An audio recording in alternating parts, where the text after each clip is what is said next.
Hi students, so now we're up to chapter 8. So chapter 8 is entitled Securing the Republic. It's from the period of 1791 to 1815. So this chapter culminates a lot of the original years of the United States. So we're talking about the movement from revolution to building a republic, to establishing one's government.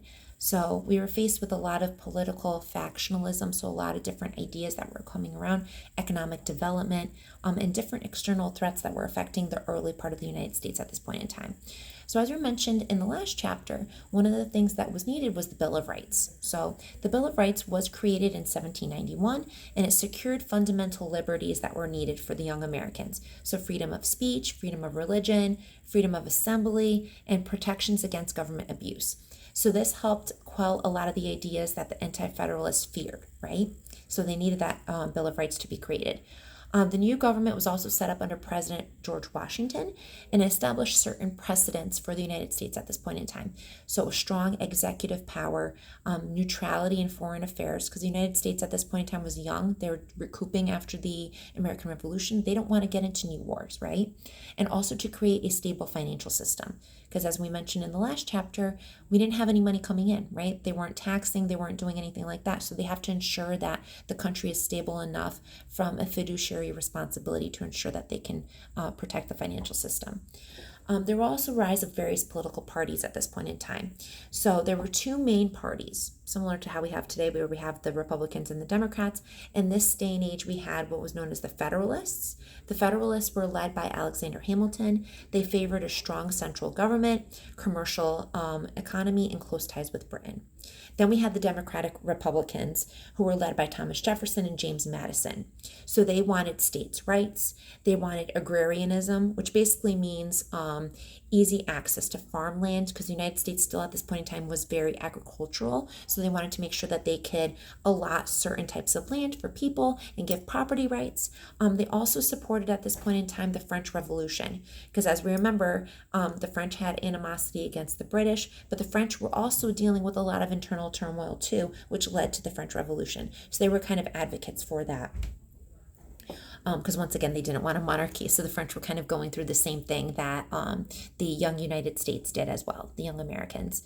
So these parties reflected a lot of deep differences between the meaning of power and liberty and freedom and whatnot. Hamilton also created what was known as a financial plan. So in order to stabilize the young economy of the United States. So he said that there was an assumption of state debts that were supposed to be absorbed by the federal government, creation of a national bank, because as I mentioned, financially, they wanted to make sure that the country was stable. They wanted protective tariffs to encourage manufacturing for these new states that were formed. So these policies established a lot of debate. A lot of people were kind of upset with it. The Democratic Republicans accused the Federalists of favoring elites and betraying Republican ideals, because if you remember, the Federalists supported common people, right, that wanted just access to land, being able just to survive and not be heavily indebted by taxes and the like. In 1794, the book talks about the Whiskey Rebellion. So farmers in western Pennsylvania rebelled against an excise tax that was added on whiskey, and it symbolized the rural resistance to centralized authority. So George Washington swiftly suppressed the rebellion and demonstrated the federal government's new power, but also fueled fears about the growing government overreach over, taxes and farming and the like. The United States was also dealing with some foreign policy crises as well. So the United States struggled to maintain neutrality amid the various European wars that were going on at this time. So the French Revolution divided the Americans. The Democratic Republicans supported the French Revolution. The Federalists just feared its radicalism and feared that that impact would also affect the United States and the people. In 1794, we had Jay's Treaty, which was with Britain, and it angered many for perceived concessions, but avoided war, because we didn't want to get into another war with Great Britain. We just kind of recuperated from the American Revolution. And then in 1795, we had Pinckney's Treaty, which improved relations with Spain, and also opened the Mississippi River to American trade, so down south to the Spanish colonies at this point in time. In 1798, we had the Alien and Sedition Acts. So the Federalists, they passed various laws limiting speech critical to the government, and also making it harder for immigrants to become citizens that were coming to the United States from Europe and elsewhere. So these acts were widely unpopular and challenged as violations of free speech. Then we also had the Virginia and Kentucky resolutions. So those were drafted by Thomas Jefferson and James Madison, and they both argued that states could nullify unconstitutional federal laws and introduce their own states' rights and resistance. So as you notice, a lot of it is kind of figuring out what is good on the federal level and what is good on the state level. So it's kind of finding that balance between the two. In the year 1800, we have our first election and the peaceful transfer of power. So George Washington was our first president, and he served for a couple of terms. But at that point in time, they didn't have term numbers. Like, you can only be a president for 1 or 2 terms. So he was in his role for quite a bit of time, but there was an election that occurred in 1800.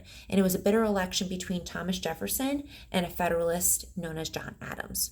So it ended with Thomas Jefferson's victory, where he became the second president of the United States.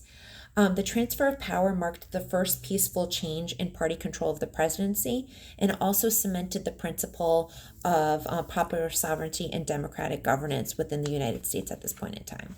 So it was a rough election. Thomas Jefferson did become victorious as the second president. Eventually, Adams will become president, but it's going to take some time. And then the chapter ends with another war, because of course that has to happen, right? So we had the War of 1812 that was going to occur. Because if you remember, we already had a little bit of animosity that ended up happening with Britain, even though the American Revolution was put to bed, but we still unfortunately had conflicts with Britain. So conflicts with Britain over maritime rights and trade and support for Native American resistance caused the War of 1812 to occur. So the war exposed American weaknesses, but it fostered nationalism, right?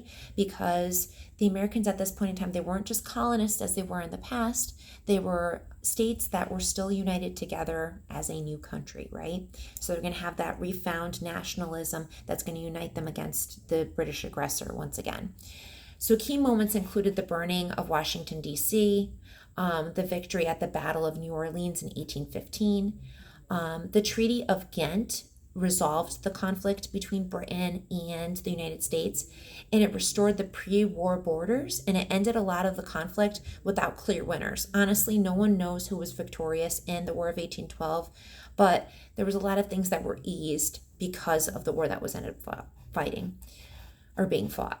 So the war strengthened the sense of the American identity, and it confirmed our independence fully from Great Britain at this point in time.